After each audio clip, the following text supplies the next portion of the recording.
Alhamdulillah Alhamdulillahilladzi arsala rasulahu bil huda wa dinil haqqi liyudhhirahu 'alad dini kullihi wa kafaa billahi syahida. Wassalatu wassalamu ala nabiyyina Muhammadin wa ala alihi wa ashabihi ajma'in wa man tabi'a hudahu bi ihsanin ila yaumiddin, amma ba'd. Assalamualaikum warahmatullahi wabarakatuh.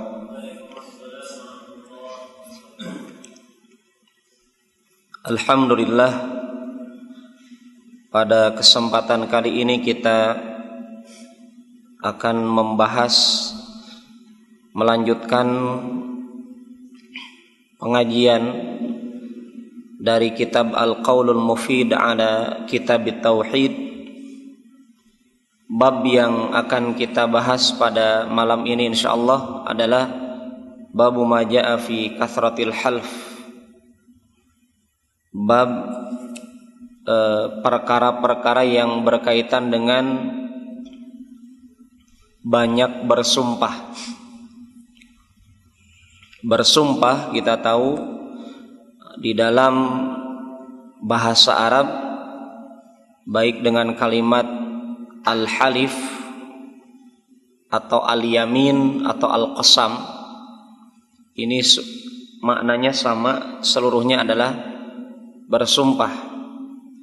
Dan biasanya ketika orang bersumpah dengan bahasa Arab biasanya menggunakan huruf qasam ataupun huruf bersumpah yang dikenal dalam bahasa Arab ada 3 huruf, baik dengan huruf ba, waw, dan huruf ta. Misalkan ungkapan billahi, wallahi, tallahi. Dan sebenarnya ini pernah dibahas oleh penulis dalam pembahasan sebelumnya dalam kitab yang sama, tapi ini sebagai bentuk penegasan juga pengembangan pembahasan ya tentang perkara sumpah ini.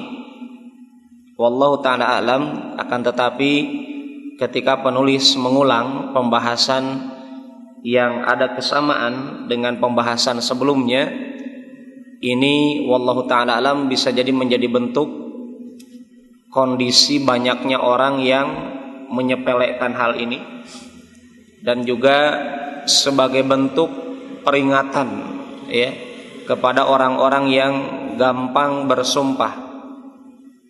Kalau di negara Indonesia biasanya orang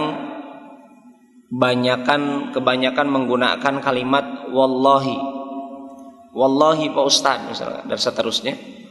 Jarang mengutarakan kata billahi dengan tallahi ya. Walaupun 3 huruf ini adalah sama-sama huruf qasam ya. Kemudian dalil yang disebutkan oleh penulis firman Allah Subhanahu wa taala dari surat Al-Maidah ayat 89. Allah Subhanahu wa taala berfirman, wahfadhu aimanakum. Di sini Allah mengatakan dengan bentuk perintah, dan jagalah oleh kalian sumpah-sumpah kalian. Ikhwani wal akhwat yang dimuliakan oleh Allah Subhanahu wa taala, pembahasan sumpah masuk kategori pembahasan tauhid, masuk kategori pembahasan hak-haknya Allah dari kita semuanya, dikarenakan orang ketika bersumpah dia menggunakan nama Allah Subhanahu wa taala. Dan orang yang banyak bersumpah, kenapa dikritisi oleh penulis? Dikarenakan orang yang banyak bersumpah dengan nama Allah menunjukkan orang tersebut orang yang kurang mengagungkan nama Allah ya. Dikarenakan kita tahu orang ketika bersumpah ingin apa? Ucapannya itu didengar oleh orang. Kalau tidak pakai sumpah, orang terkadang apa? Dirinya tidak mendapatkan kedudukan di pandangan orang lain, sehingga dia mesti mengatakan kalimat demi Allah. Misalkan ada orang mengatakan tetangga saya itu begini. Kalau cuma begitu saja Pak kalimatnya, mungkin yang mendengar kurang greget ya. Tapi kalau orang tersebut mengatakan demi Allah tetangga saya itu begini. Ini kan artinya jelas mempunyai kedudukan yang berbeda. Ya, jelas mempunyai kedudukan yang berbeda. Maka ketika orang meminimalisir kalimat sumpah, ini sebenarnya kata Syekh Shalih Al Utsaimin berusaha untuk mengagungkan Allah Subhanahu wa taala. Ya. Mengagungkan Allah Subhanahu wa taala, dan orang yang mengagungkan Allah Subhanahu wa taala di antara ciri kesempurnaan tauhidnya kepada Allah. Artinya orang yang banyak bersumpah, dikit-dikit membawa nama Allah dalam urusan dunianya, ini menunjukkan dia kurang mengagungkan Allah. Urusan dunia dibawa-bawa dengan nama Allah Subhanahu wa taala. Ya. Ini jelas menunjukkan orang tersebut adanya etika yang tidak baik di hadapan Allah Subhanahu wa taala. Dan orang yang tidak mengagungkan nama Allah Subhanahu wa taala, ini artinya ada khalal, ada cacat, ada aib, ada kekurangan dalam tauhidnya, ya, dalam akidahnya di hadapan Allah Subhanahu wa taala. Maka penulis beliau ingatkan dengan ayat ini, kalimatnya mungkin kurang lebih 2 kata. Wahfadu dengan aimanakum, dan jagalah oleh kalian sumpah-sumpah kalian. Tetapi kita lihat ini sumpah ataupun perintah ini mempunyai makna 3 hal. Jadi kalimat wahfadu aimanakum, jadi bisa dibayangkan bapak-bapak, ibu-ibu dan hadirin hadirat, para ulama mengatakan al-wajibatu aktsaru minal awqat. Kewajiban itu lebih banyak daripada waktu yang Allah berikan kepada kita. Salah satunya ini. Artinya kita sebentar lagi berjumpa dengan Ramadan biidznillah taala. Bulan Al-Qur'an. Banyak orang target apa? Khataman. Sudah khatam Al-Qur'an sekali, sudah enggak baca lagi. Ini juga bahaya. Ya. Nah, ini artinya apa? Para ulama memberikan prinsip kepada kita, kewajiban yang Allah berikan kepada kita sebenarnya lebih banyak daripada waktu yang Allah berikan kepada kita. 24 jam, bahkan sampai kategori 60 tahun hidup kita, 70 tahun hidup kita, dibandingkan kewajiban yang Allah wajibkan kepada kita, banyak sekali kewajiban. Mari kita lihat dalam kalimat wahfadu aimanakum. Cuma 2 kata saja ini kewajiban, berapa banyak orang, termasuk mungkin kita di dalamnya yang mesti memperbanyak istighfar kepada Allah. Berapa banyak di antara umat Islam yang mendengar ayat, mengkaji ayat, bahkan sampai hafalan, sudah hafal ngelotok dengan ayatnya, tapi nggak pernah diamalkan. Mari kita lihat kalimat wahfadu aimanakum. Jagalah sumpah-sumpah kalian. Artinya ini realita. Orang Islam seumur hidupnya pasti pernah bersumpah, ya, pasti pernah bersumpah, karena Rasulullah SAW juga mencontohkan. Tetapi bagaimana etika kita dalam bersumpah? Maka di sini Allah mengingatkan, jagalah. Bagaimana cara penjagaannya? Syekh Utsaimin beliau katakan, menjaga sumpah kita ini makna yang pertama adalah la tuktsirul halfa billah. Metode menjaga sumpahnya kita di hadapan Allah, ya, dengan cara apa? Jangan memperbanyak sumpah, walaupun dengan menyebut nama Allah. Walaupun dengan menyebut nama Allah. Artinya hukum asalnya sumpah ya ibadah. Tapi kalau dikit-dikit sumpah, sampai orang ini dikenal, oh isi bapak yang banyak sumpah. Oh, ini lebih seram lagi. Artinya dikenalnya dengan begitu. Ya, ini menunjukkan apa? Menunjukkan keimanannya kurang. Kalau orang-orang awam memandangnya, oh itu ustadz. Kenapa? Dia dikit-dikit ingat Allah dalam sumpahnya, pokoknya nyebut sumpah terus, dikit-dikit sumpah. ini sebenarnya dalam Islam etikanya kepada Allah kurang, tauhidnya kurang. Kenapa? Dia tidak menjaga lisan dalam mengucapkan nama Allah. Berbeda dengan mengucapkan nama yang lain. Mesti dijaga. Ya. Mesti dihormati, mesti diagungkan. Jangan memperbanyak. Ini makna yang pertama. Ya. Jelas artinya bersumpah dengan selain nama Allah sudah dibahas sebelumnya. Ya. Man kana halifan bil man arada an yahlif falyahlif billah aw liyasmut. Barang siapa orang yang ingin bersumpah, bersumpahlah dengan nama Allah atau dia mestinya diam, jangan bersumpah dengan nama selain Allah. Ya. Man halafa bi ghairillah faqad asyraka, kata Rasulullah. Barang siapa yang bersumpah dengan nama selain Allah, dia telah menyekutukan Allah dalam pengucapan dirinya. Maka pembahasan kita ini berkaitan dengan bersumpah dengan nama Allah, jangan memperbanyak. Ya, jangan diperbanyak. Ini kalimat jagalah sumpah kalian. Ini makna yang pertama. Makna yang kedua, idza halaftum fala tahnatsu. Apabila kalian bersumpah, artinya kalau antum betul-betul bersumpah, bagaimana contohnya Bosan? Contohnya demi Allah, ini sudah bersumpah ini. Antum kemudian melanjutkan kalimatnya, berarti antum bersumpah. Maka ciri orang yang bersumpah sebagai ciri keimanannya kepada Allah, ciri orang tersebut sedang menyempurnakan tauhidnya di hadapan Allah dalam sumpahnya. Berarti apa, bagaimana caranya? Dia ketika bersumpah, dia jaga sumpahnya. Makna yang kedua adalah jaga bersumpahnya adalah kalau dia bersumpah jangan menyelisihi sumpahnya. Ini makna yang kedua dari kalimat jaga sumpah itu. Jangan diselisih sumpahnya. Kalau antum betul-betul bersumpah, realita petinggi negara umat Islam, petinggi negara orang Indonesia ini, banyak orang bersumpah, kalau tidak saya digantung di Monas, kalau tidak saya. Ini adalah lisan yang terlalu terburu-buru dalam mengucapkan sumpah. Ya, saya berani dan seterusnya dengan membawa nama Allah. Maka kalau anda bersumpah, walaupun nanti akan beliau jelaskan, selesai menjelaskan mana sumpah yang mesti dilanjutkan, mana sumpah yang mesti dihentikan, kemudian mesti bayar kafarah. Tolong dipahami, tidak seluruh sumpah yang mesti kita kerjakan. Artinya tidak seluruh perkara yang kita sumpahi mesti ditunaikan. Karena terkadang ada orang bersumpah tapi dengan perkara-perkara yang diharamkan.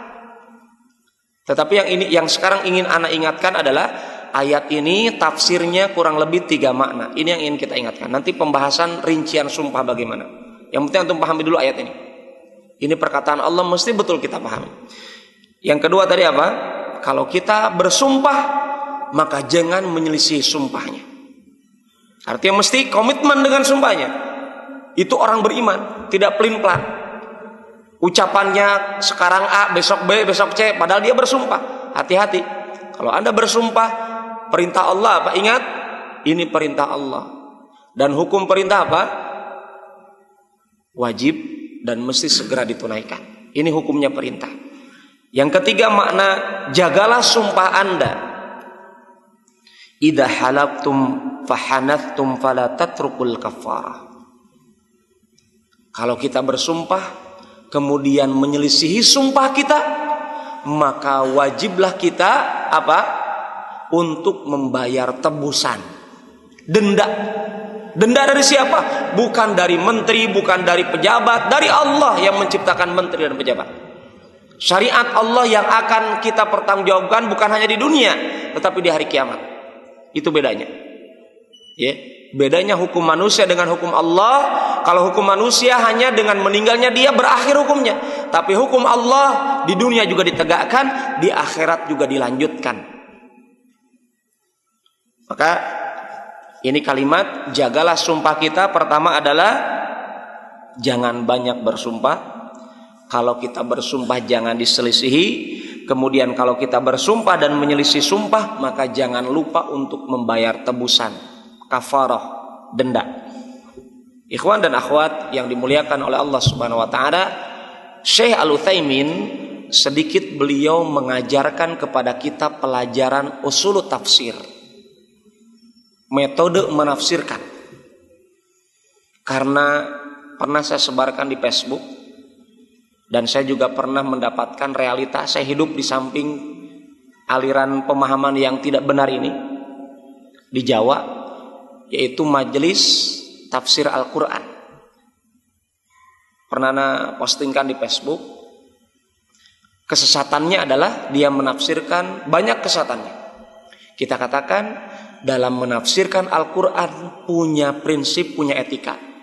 Karena antum mesti kita hati-hati akan adanya rombongan orang-orang sesat yang akan menafsirkan Al-Quran dengan perutnya, dengan hawa nafsunya. Maka mesti kita menimba ilmu ulama bagaimana cara menjelaskan Al-Quran. Bahkan Abu Bakar As-Siddiq radhiyallahu an, beliau katakan apa? Ayu ardin ayu sama yudilluni wa ayu ardin tukilluni idza qultu anallahi ma la a'lam. Atau kama qala Abu Bakar As-Siddiq radhiyallahu an. Langit mana yang aku bisa jadikan naungan, bumi mana yang bisa aku jadikan tempat berpijak kalau aku berkata tentang Allah dengan perkara yang tidak tahu perkara tersebut. Aku tidak punya ilmunya. Artinya beliau betul-betul menjaga lisan dalam perkara ilmu Allah, dan Al-Quran seluruhnya ilmu Allah. Maka mesti kita hati-hati. Maka Syekh Al-Utsaimin beliau mengingatkan kita kepada kaidah. Beliau mengatakan apa? Tafsir dari kalimat jagalah sumpah kalian itu kan ada 3 gambaran tadi. Beliau katakan di sini ada kaidah dalam tafsir. Nas dari Al-Quran atau nas dari hadis. Apa itu nas? Teks ayat atau teks hadis, ya. Kalau redaksi ayat atau redaksi hadis Rasulullah SAW mengandung makna-makna yang sangat banyak, tidak hanya satu makna. Beda ya kalau kita katakan kalimat yang Allah jelaskan bahwasanya itu makna, tidak ada lagi makna yang lain, maka sudah arahkan ke sana.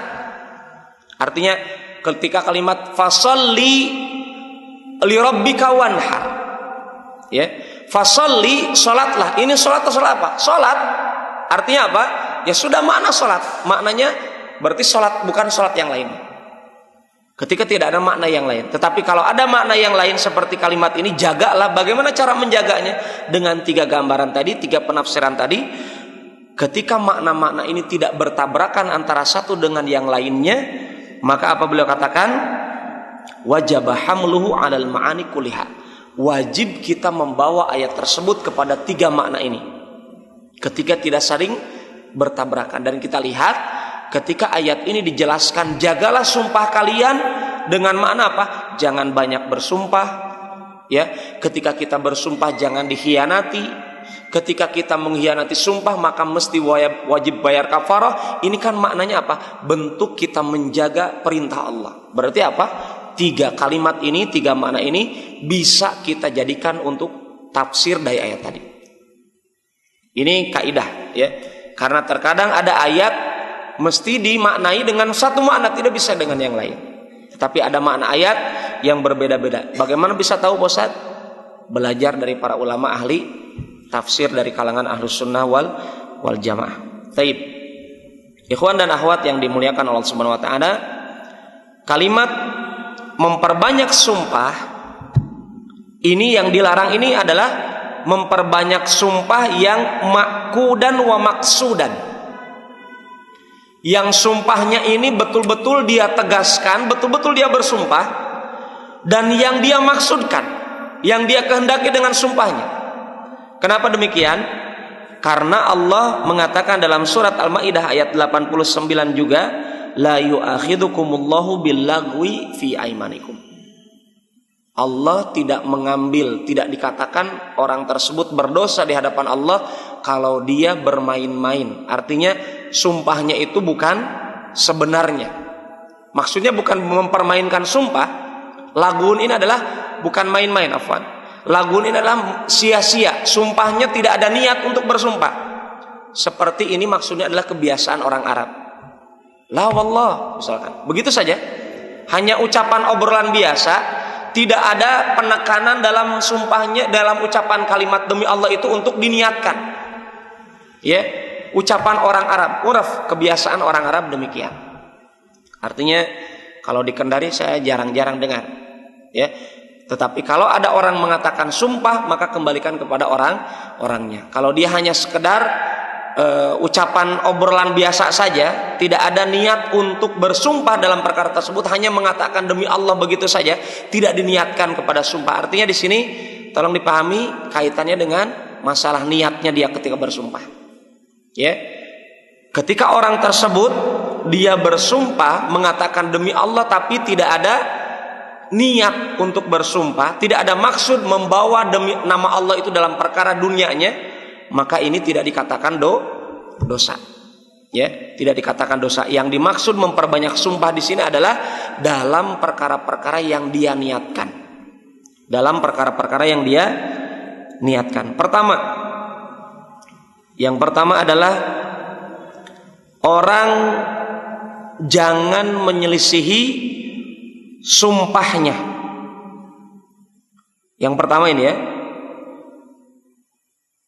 illa idza kana khairan, kata Syekh Utsaimin, kecuali ketika dia selisihi sumpahnya itu adalah lebih baik daripada dia melanjutkan sumpahnya.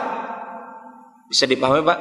Orang tersebut bersumpah dengan sesuatu, kemudian ada yang lebih bagus daripada itu, maka dia mesti menghilangkan sumpahnya dengan menebus sumpahnya, dan mesti menggugurkan sumpahnya, kemudian meninggalkannya dan melaksanakan yang menyelisih sumpah tersebut. Contohnya, ada orang mengatakan begini,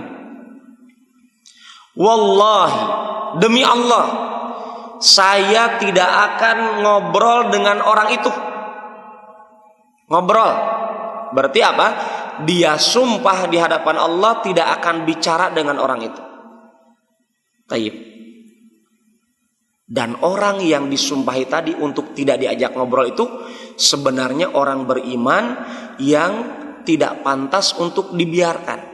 Artinya dalam hal ini kata Syekh Utsaimin, orang tersebut, orang yang disumpahi tersebut untuk tidak diajak ngobrol ini adalah orang yang bukan tempatnya layak untuk ditahdir.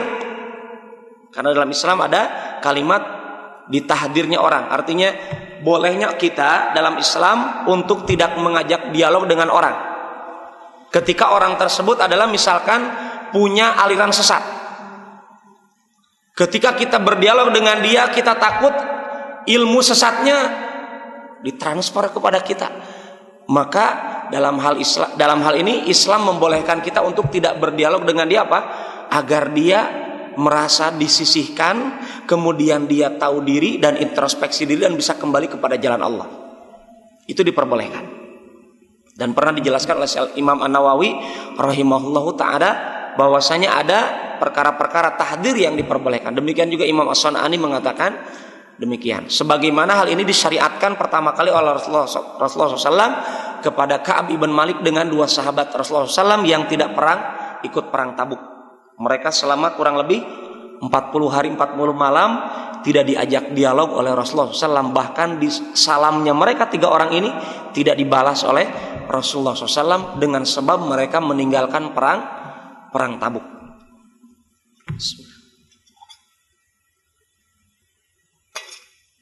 Artinya ketika orang misalkan kita mengatakan demi Allah saya tidak akan ngobrol dengan orang ini, padahal orang ini layak kita ajak ngobrol, ya, maka kata Imam Utsaimin wajib antum gugurkan sumpah antum. Bagaimana caranya? Dengan cara antum membayar kafarah, ya, kemudian mengajak ngobrol orang tersebut. Apa kafarahnya? Tebusannya. Antum silakan buka surat Al-Maidah juga ayat 89. Di sini kan hanya potongannya saja. Lihat ayat 89 dari surat Al-Maidah. Di situ ada kafarahnya apa? It'amu asyarati masakin min awsati matut imuna ahlikum. Yang pertama adalah tebusannya adalah antum mesti membayar kafarah pertama apa? Memberi makan 10 orang miskin dari makanan yang kualitasnya pertengahan dari makanan antum. 10 orang miskin.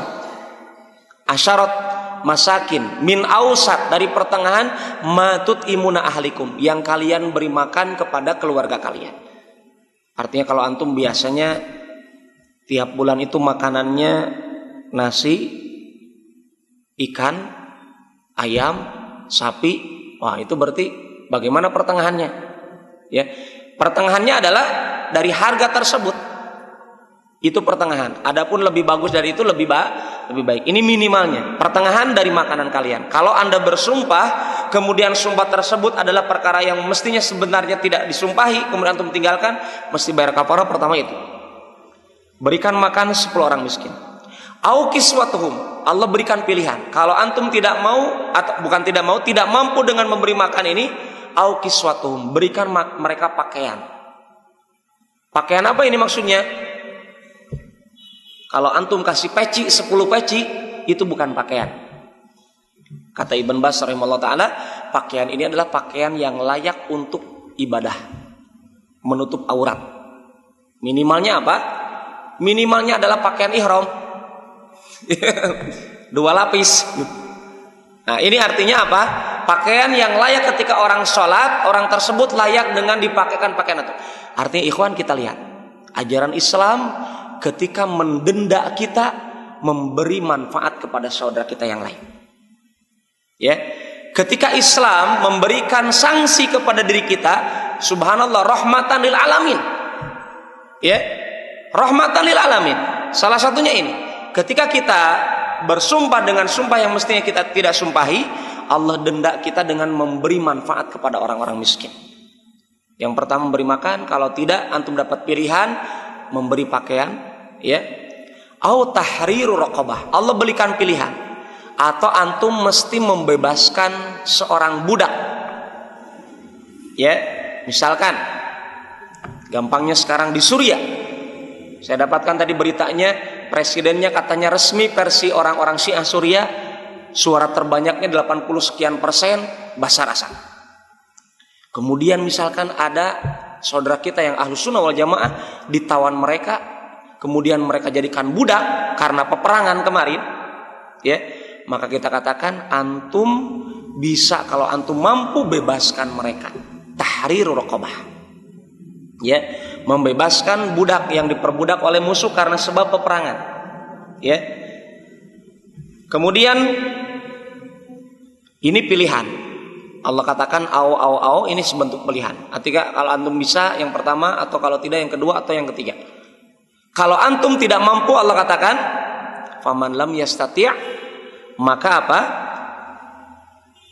Kalau antum tidak mampu dari 3 pilihan ini, maka antum mesti melaksanakan saum 3 hari. Ya, ini sebagai bentuk kafarah. Ketika antum tidak bisa memberi makan, tidak bisa memberi pakaian, tidak bisa membebaskan budak karena ketidakmampuan kita, ya, maka antum membayar kafarahnya dengan melaksanakan saum 3 hari. Apakah harus berturut-turut? Tidak ada dalil.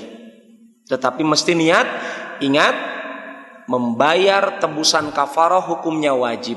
Maka saum antum ini adalah saum wajib hukumnya. Artinya, ketika antum kerjakan di hari Jumat besok, secara hukum asalnya adalah saum khusus di hari Jumat adalah tidak boleh menghususkan. Kata Rasulullah, illa antasuma qablahu aw tasuma ba'dahu. Kecuali kita ini saumnya sebelumnya, seharinya sebelumnya, misal kami saum, kemudian Jumat juga saum, atau Jumat saum ditambah dengan hari Sabtu dengan saum, itu tidak apa-apa. Ya, menghususkan hari Jumat atau menghususkan hari Sabtu, menghususkan hari Ahad, itu tidak boleh. Kecuali ada jeda sebelumnya 1 hari saumnya, kecuali saum karena membayar yang wajib itu diperbolehkan. Ya, seperti contohnya adalah bayar kafarah ini. Ini yang pertama. Kemudian yang kedua,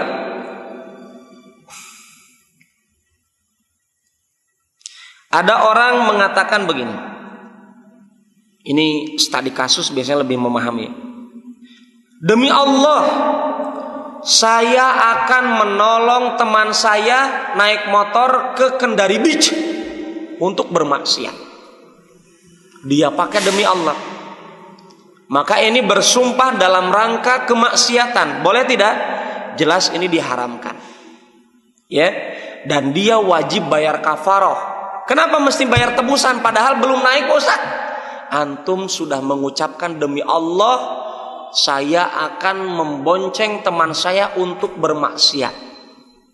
Itu antum sudah beribadah atau bermaksiat dengan ucapan antum? Bermaksiat dengan membawa nama Allah, maka kita mesti beristighfar, bertaubat kepada Allah plus membayar tebusan tadi. Padahal hanya sekedar ucapan, belum dipanaskan Pak Ustaz. Iya, antum sudah berucap. Ucapan bagian daripada ibadah. Maka Ibn Umar radhiyallahu anhu beliau katakan, semenjak aku sadari, aku pahami, aku ilmui bahwasanya berucap ataupun berbuat itu bagian daripada amalan ibadah yang akan dipertanggungjawabkan, maka beliau katakan aku berhati-hati.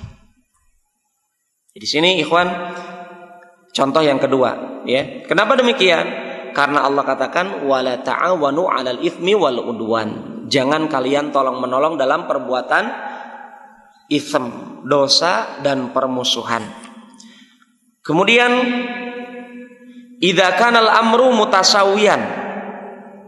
Kalaulah urusannya itu sama antara melanjutkan atau tidak melanjutkan, antara menggugurkan atau tidak menggugurkan itu sama, bagaimana caranya? Al-afdal hifdzul yamin. Lebih utama adalah menjaga sumpahnya. Artinya bukan perkara yang haram, sumpah kita perkara yang mubah, diperbolehkan, ya. Tetapi bentuknya sama antara menggugurkan atau tidak menggugurkan. Maka yang lebih utama adalah menjaga sumpah tersebut dari melanjutkan sumpahnya tersebut. Ikhwani wal akhwat yang dimuliakan oleh Allah Subhanahu wa taala. Kemudian yang selanjutnya adalah hadis yang dikutip oleh Syekh Muhammad bin Abdul Wahhab dari sahabat Abu Hurairah radhiyallahu anhu, riwayat Imam Bukhari Muslim. Beliau berkata, aku telah mendengar utusan Allah Rasulullah SAW bersabda, al-halifu manfaqatun lis-sil'ah mamhaqatun lil kasbi. Ini berkaitan dengan para entrepreneur muslim. Bismillah. Para pedagang, para pebisnis. Al-halif yang bersumpah atau sumpah itu manfaqatun lis-sil'ah. Ketika orang berdagang, coba bapak-bapak bisa merasakan, dan saya juga pernah berdagang. Antum yang pernah berdagang, beda nuansanya di hadapan pelanggan ketika pedagang itu bawa-bawa nama Allah dengan jualan yang tidak bawa-bawa nama Allah. Mana yang cepat laris?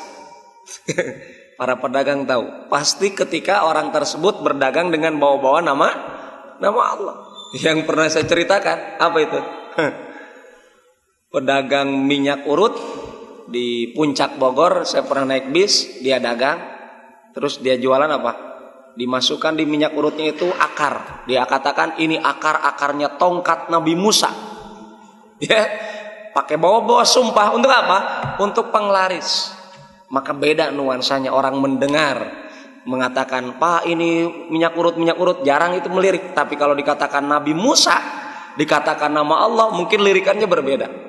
Ya, artinya para pelanggan. Maka di sini Rasulullah mengingatkan para pedagang, ingat, selihai apapun dagangnya kita, ya, jangan keluar koridor syariat. Karena Allah yang mengatur sedetil mungkin urusan rizki kita detik demi detik, hari demi hari, umur demi umur.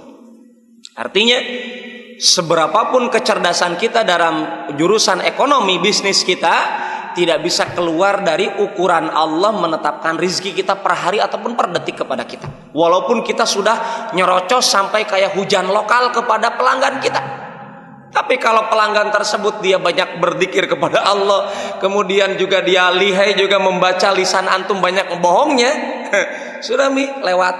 Artinya tidak ada manfaatnya. Yang ada adalah dosa. Kita sudah banyak bohong. Apalagi kata Rasulullah, al-halifu manfaqatun lisilah. Orang bersumpah, sumpah itu manfaatnya apa?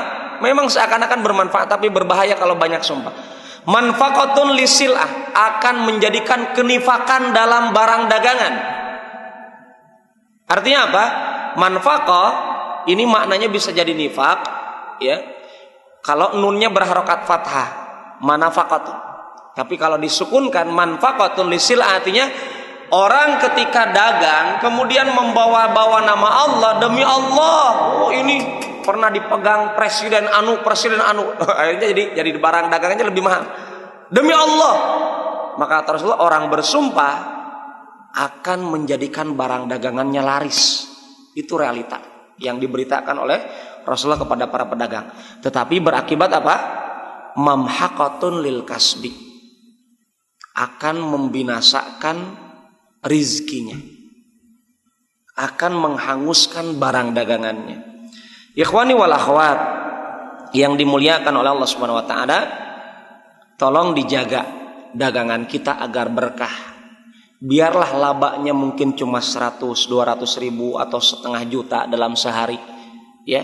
Tetapi ketika kita berdagang betul-betul jujur, karena Rasulullah SAW juga pernah berdagang dan mengajarkan perdagangan yang super jujur.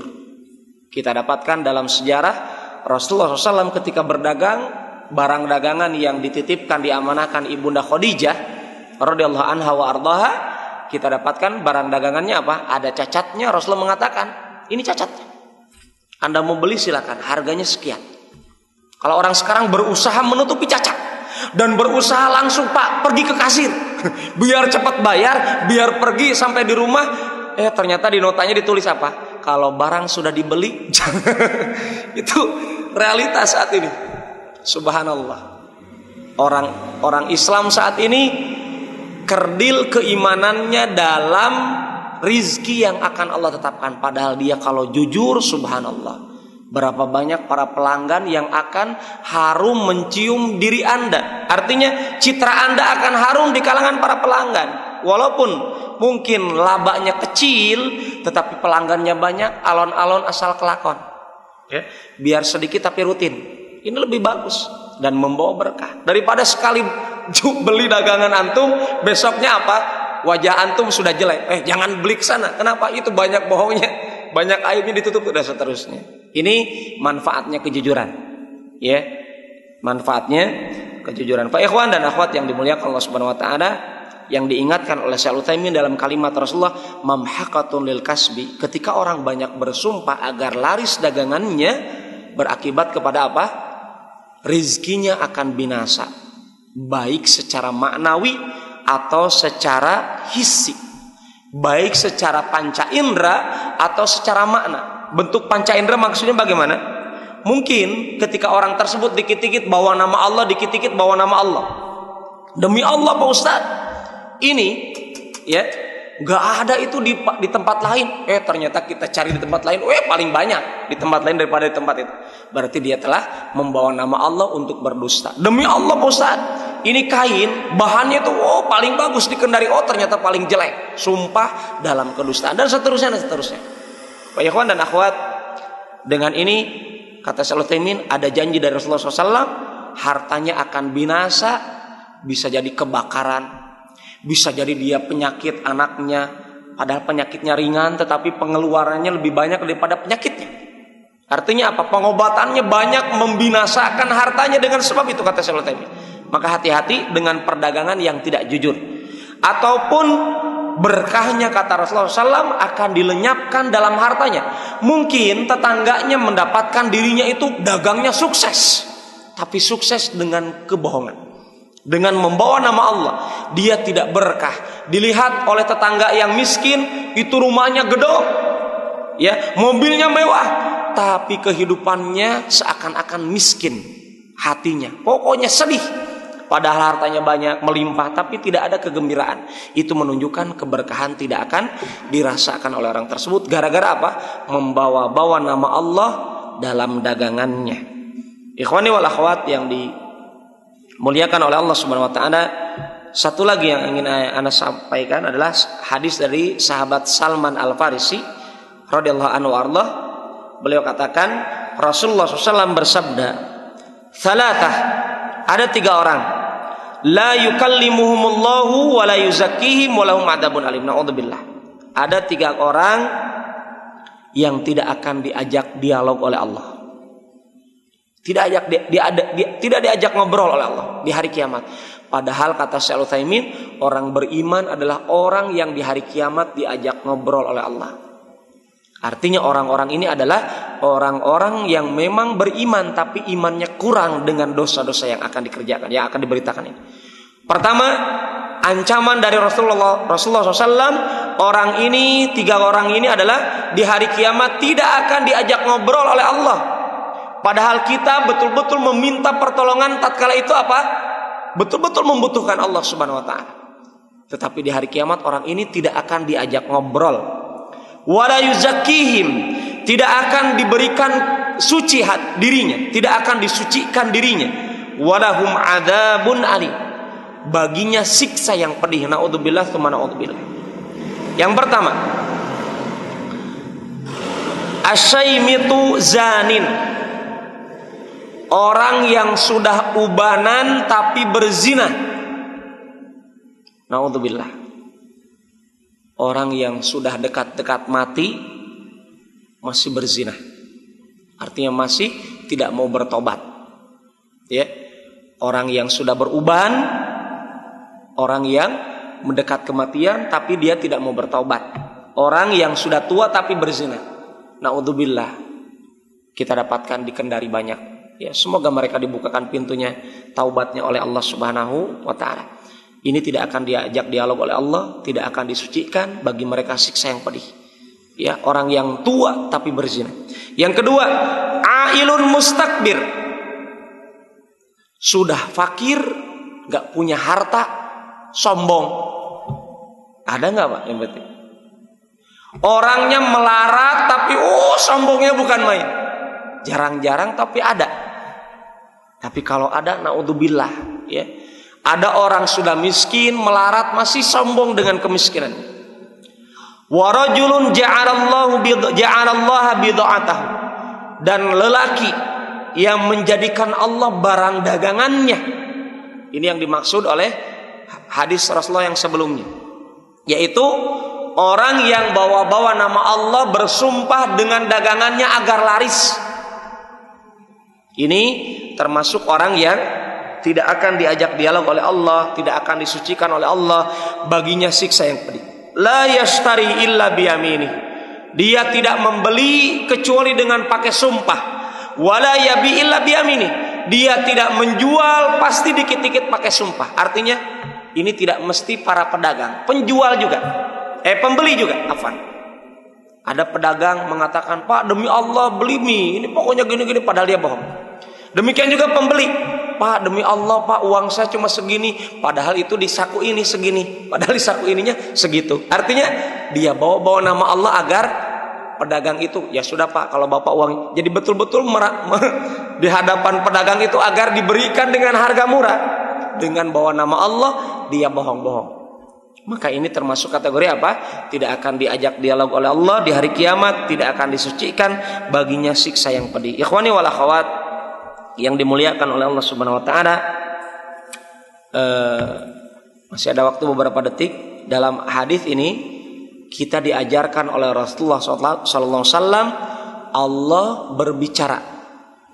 Tolong dipahami, ayat ini, hadis ini mengajarkan kepada kita tentang sifatnya Allah. Allah berbicara, tapi diingat surat Al-Ikhlas, ya. Ayat terakhir, walam yakullahu kufuwan ahad. Dalam sifat-sifat Allah kita ingat dengan surat Al-Ikhlas ayat terakhir, Allah tidak serupa dengan makhluk satupun dari makhluknya. Ketika Rasulullah kabarkan Allah berbicara, maka kita katakan shadaqta ya Rasulullah. Sami'na wa ata'na. Kami mendengar dan kami taat, dan kami membenarkan berita engkau ya Rasulullah bahwasanya Allah berbicara, tetapi bicaranya Allah berbeda dengan bicaranya makhluk. Maka Syekh Utsaimin beliau menerapkan analogi agar kita bisa paham tentang keimanan kita tentang sifat Allah ini. Contohnya begini, kata Syekh Utsaimin. Tidak mesti ya ketika Allah berbicara mesti ada alatnya, seperti mesti ada lisan, mesti ada dan seterusnya. Betul? Ya, tidak mesti ketika sesuatu itu berbicara mesti ada alatnya seperti anak Adam. Kalau anak Adam berbicara dengan apa di dunia? Dengan lisan. Taib, kita lihat. Allah Subhanahu wa taala mengatakan dalam surat yang sudah dihafal mayoritas umat Islam, Az-Zalzalah. Idza zulzilatil ardu zilzalaha. Surat tentang hari kiamat. Kalau bumi digoncangkan oleh Allah dengan sebesar-besarnya goncangan. Wa akhrajatil ardu athqalaha. Dan bumi ini mengeluarkan benda yang berat. Apa itu? Manusia. Karena dosa manusia memberatkan dunia. Dikeluarkan oleh bumi. Diletupkan oleh bumi manusia-manusia akhir zaman. Di hari kiamat manusia terjelek yang menyaksikan hari kiamat, kata Rasulullah SAW. Dikeluarkan oleh bumi. Bumi tidak ridha dengan diinjakkan kakinya orang-orang bermaksiat. Kemudian apa kata Allah? Yauma idin tuhadditsu akhbaraha. Bumi di hari kiamat akan berbicara, akan mengabarkan tentang jejak langkah kaki kita di dunia, menjadi saksi. Taib, ini Allah mengabarkan bumi akan berbicara. Padahal bumi kita tahu di dunia ini, antum cangkul-cangkul, antum kebun itu gak pernah nemu lisannya bumi. Artinya tidak mesti makhluk itu berbicara mesti dengan lisannya, tetapi Allah kabarkan bumi akan berbicara. Demikian juga nanti di hari kiamat kita dapatkan apa? Tangan kita berbicara, kaki kita berbicara. Kita tidak tahu bagaimana bentuk lisannya. Yang jelas Allah kabarkan itu berbicara. Maka Syekh Utsaimin katakan, ketika Rasulullah mengabarkan Allah berbicara, tidak mesti ketika Allah berbicara mesti ada sesuatu yang seperti manusia. Yang jelas kita katakan al-kalamu maklum. Berbicaranya Allah, berbicara itu kita tahu. Tetapi caranya Allah berbicara kita tidak tahu. Ya, bertanya tentang caranya berbicaranya Allah perkara yang baru yang tidak pernah ditanyakan para sahabat, dan beriman tentang berita tersebut adalah wajib karena yang memberitakan adalah Rasulullah Shallallahu Alaihi Wasallam. Demikian ikhwan dan akhwat yang dimuliakan oleh Allah Subhanahu Wa Taala, semoga bermanfaat. Aqulu qouli hadza subhanakallahumma rabbana bihamdik asyhadu an la ilaha illa anta astaghfiruka wa atubu ilaik walhamdulillahi rabbil alamin. Assalamualaikum warahmatullahi wabarakatuh.